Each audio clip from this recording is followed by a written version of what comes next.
Here he is, the Cruiserweight champion, Rey Mysterio Jr. Mike, before this match gets underway, we talked so much about what happened on Nitro recently. And we saw the mask taken off of Rey Mysterio Jr. by the medical team. That, for someone like Rey Mysterio Jr. to have his mask taken off is quite an event in itself. You're correct, Tony. First of all, Mike, let me interject something here.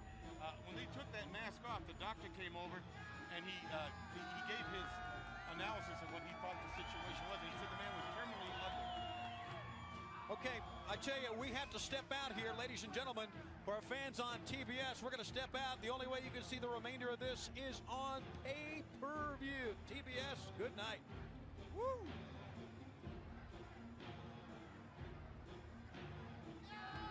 We continue here on pay-per-view. Mike, today, let's talk about the mask coming off of Rey Mysterio as we were continuing there. Tony, as you mentioned, the mask and the legend of the mask in Mexico, unparalleled. To have him unmasked on national television, headline news throughout Mexico. And it was, I think the big question in this matchup is going to be, can Rey Mysterio Jr. bounce back from that attack at the hands of the outsiders? Okay, let's talk a little bit about the Ultimate Dragon. We've been talking about Rey Mysterio. Our fans have seen him for the last month or so. They know about him. What about the Ultimate Dragon here? Well, it's the first ever meeting between these two. Despite many parallels during their career, interestingly enough, earlier this year in Los Angeles at Inoki's Wrestling Peace Festival, in the match that WCW executives discovered Rey Mysterio Jr., his tag team partner in that matchup was Ultimo Dragon. Amazingly enough, they hook it up today with the Cruiserweight title at stake. Not that unusual in Japan and Mexico to see tag partners go head-to-head, especially when a major championship is at stake like tonight. What does the Ultimate Dragon got to do to take this victory home? That's an important thing. Both of them possess the speed. Both of them got the knowledge that we've seen. They both know each other. So Rey Mysterio Jr. to me is a phenomenon. So what does Dragon need to do, Mike, today on this pay-per-view to take this thing home? Well, Dusty, I think strategically there's no question these are two of the supreme flyers in our profession. Don't sell either man short when it comes to mat work. Knowledge of submissions cannot be overlooked. When you go from an experience standpoint, you have to give the edge to the Dragon at 29 years of age, already in his 10th year as a pro. Rey Jr., the human highlight film of wrestling, just 21 years old, but remember, he turned pro at the age of 14. That is absolutely unheard of, turning pro at age of 14, Brandon. Well, then you have to understand something, too. Rey Mysterio Jr. was just picked up like a yard dart and thrown into the side of a building by one of the outsiders. So I'm telling you, he's not 100% right now. And not only that, are they quick? Are they fast? Are they good? Yes. And they're also ugly, or they wouldn't hide their face. I don't think that is the case. There's a step over, and Grape finds a leg. You know, it was Rey Mysterio who first told the world that he saw a fourth man. Will that fourth man rear his head tonight as a member of the New World Order? Ladies Rear and his ugly head, if you will. Thank you. Yes. We will have to wait and see. But be that as it may, he did take quite a bump on the head the other night at Nitro. There's a hard slam. Rey Mysterio has been nothing less, Mike, and you would agree with this, with the wrestling fans here in the United States, a sensation. Absolutely one of the greatest additions to the World Championship Wrestling talent roster in years. And he is very proud to hold that Cruiserweight Championship. Ultimo Dragon, interesting background. In the mid-'80s, he trained in the New Japan dojo. Amazingly enough, he was deemed not good enough to make the grade, and on his own, not knowing a word of Spanish, he traveled down to Mexico City. He moved to Mexico City, and he became such a hot property in Mexico that within a couple of years, the Japanese were actually begging him back. But don't forget something, Mike. If you don't have to speak English in Mexico. If you got 35 pesos in your hand or $8, you're pretty well going to live good. Oh, will you stop it? Here's the whip to the far side. Ultimo Dragon, look at the quickness of it. Oh! How about that? Sending Rey Mysterio down. Yeah, and now that I'm Mike Tenay out here, and he taught me what that was, now you ask him what that was. So what was it? It was a leaping, spinning... Spin wheel kick. Spin wheel kick. And that's what I said, and you didn't believe me. Spinning wheel kick. Exactly. That's good. And Iron Mike is right here to tell you that it is. Into a standing switch, Ultimo Dragon sent back. Rey Mysterio using the ropes as only he can do, but Ultimo Dragon will step ahead. They're just trying to show each other up here now with those moves. There's a lateral press. So much leg speed, sweep. yeah, so much speed, so much quickness both these guys possess. You know, there's a good chance that they'd have been in the Olympics, they'd have both won the gold. They could have with that. Could have. That quickness. On the crossbar, and anything you want to talk about, on the beam, on the rings. Tony, in the evolution of high-flying moves, Ultimo Dragon, a very important figure. From a timeline perspective, if Jushin Liger was turned revolutionary, Dragon then took things to the next level, and now we're seeing how Rey Mysterio Jr. has taken those moves to a higher plane.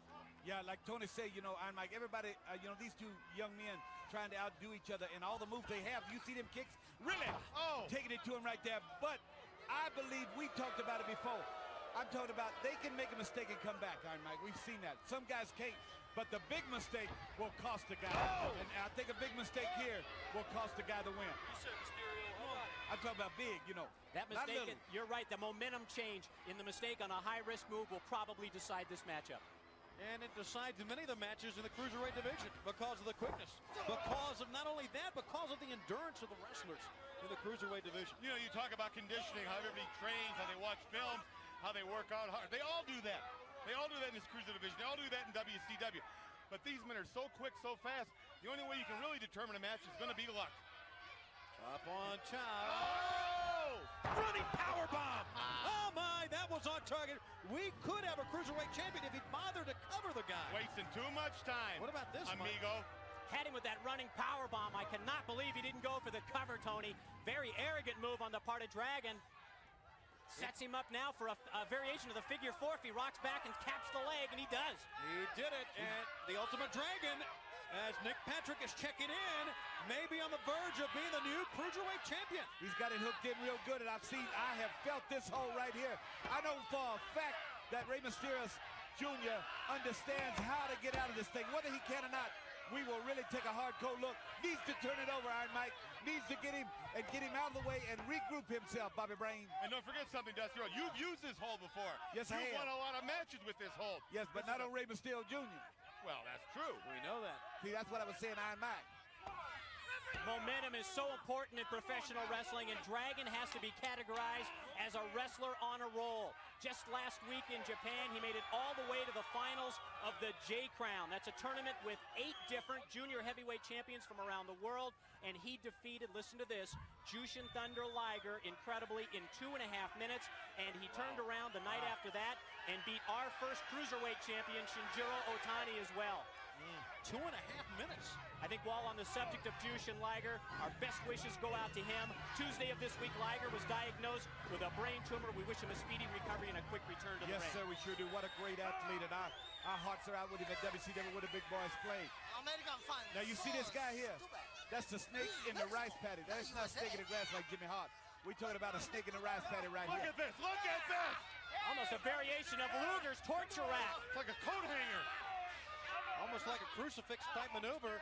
Now the question is he going to drop down with him? Now, how do you get out of this? How do you get out of this? Oh! Well, that's one way. Once again, Will Dragon covering Iron Mike, making a mistake, I believe, right there.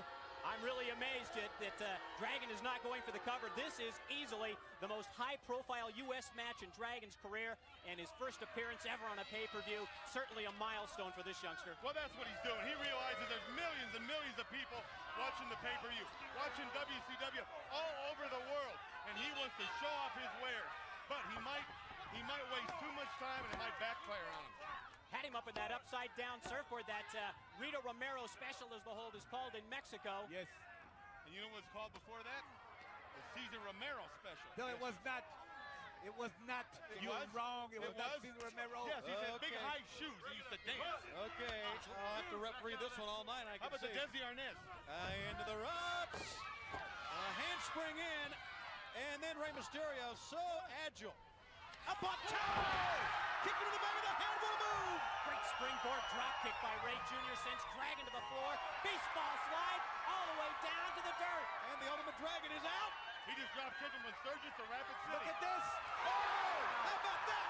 Springboard plancha by Ray Jr. springing off the top rope Speak and English. nailing Ultimo Dragon on the ground.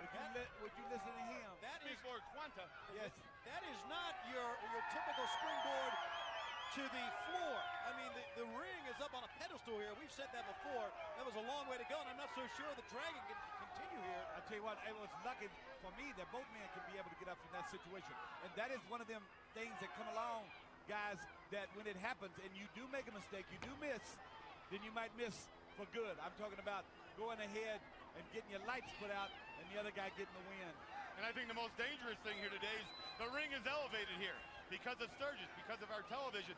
It's got to be, what, 10, 12 feet in the air. Yes. So you go to the ground there, over the top rope, you're talking 15 feet. Here we go. Oh, my How God. about that?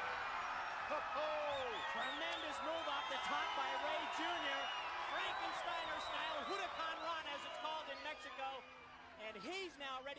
cover on Dragon if he can bring him out to the middle of the ring. Tries to follow up with something, sitting the Dragon in. He shifts gears. Handspring over the top. Shoulder block, and that set him up. Springboard on the top. Into a drop kick. Into a drop kick. Ultimo Dragon on target. He says, referee, get out of my way. Fake move by Dragon. Catches Ray Jr. off guard and then catches him through the ropes with that variation of the drop kick. Slingshot move off over the top by Dragon. I believe he could cover him right there if he needed to, but he's got to get down and roll him back in the ring. You can't get a victory out here outside. What moves, what speed, what power we are seeing right here in Sturgis. Everybody's attention turned to this ring. I guarantee you one thing, hard-fought battles are won at the end by the guy that is trained the best and reaches down and brings that intestinal fortitude out. And I know the Latin community guys have that and that comeback. So both these guys right here are I really believe I might a little bit injured from that last move. No question about it. Last two moves, as a matter of fact, I was from the talking top to of the Iron floor. Mike. Over the top. Oh! Great waist lock by the German. He got him. No! I thought he had him. And so did Ultimo Dragon. As a matter of fact, he's doing a lot of complaining here. Dragon just put him up against the ropes. Springboard's off. He calls that his quebrada. See, he doesn't go for the cover. A moonsault off the big rope. I think he's totally baffled here by the American rules. Well, I don't know if the rules are any different, are they, Iron Mike? I think a 1-2-3 will win in Mexico as well. I know, but Moonsault, 1, 2. We do not yet have a new cruiserweight champion. Rey Mysterio Jr. holds a unique distinction. He's a major star in Mexico, Japan, and the U.S. And with a win in this bout, Dragon could join that exclusive club and in one night become a star in the U.S. Forward roll, head scissor out of it. Rey Mysterio, the type of athlete that can take your offense, least when you expect it, and turn it against you. And there was a case right there. Both men are obviously shaken from the grueling pace of this match. You know, you talk about the grueling pace. This hasn't stopped since the bell rang. No, they've been going full throttle, full bore, all the time. Going up top. That's it here. Like setting up that Frankensteiner. Great block by Dragon. Yeah, Nice counter. Try it again. A little bit more momentum to get him over. 1, 2, 3. He wins it. Ladies and gentlemen, here with